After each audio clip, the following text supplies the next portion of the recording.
nandito na pala siya. Ano? Kumusta panliligaw ng binata ko? Nax! Pa naman eh. Huwag ka nang mahiya. Ito talaga oh. Ano, magkwento ka na.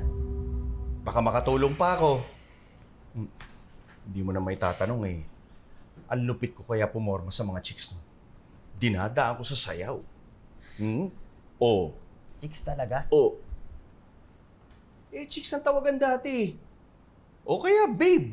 O babe pa rin naman ang ginagamit hanggang ngayon, di ba? Ano? Pinakilala ka na ba sa nanay niya? Ha? Dad,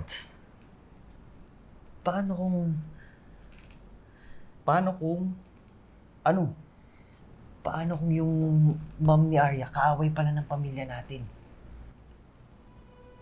Ano? Ayusin mo nga yung sinasabi mo. Bakit? Sino ba yung nanay nung Arya? Uy, ano ba talaga problema? Pa, excuse me lang ha.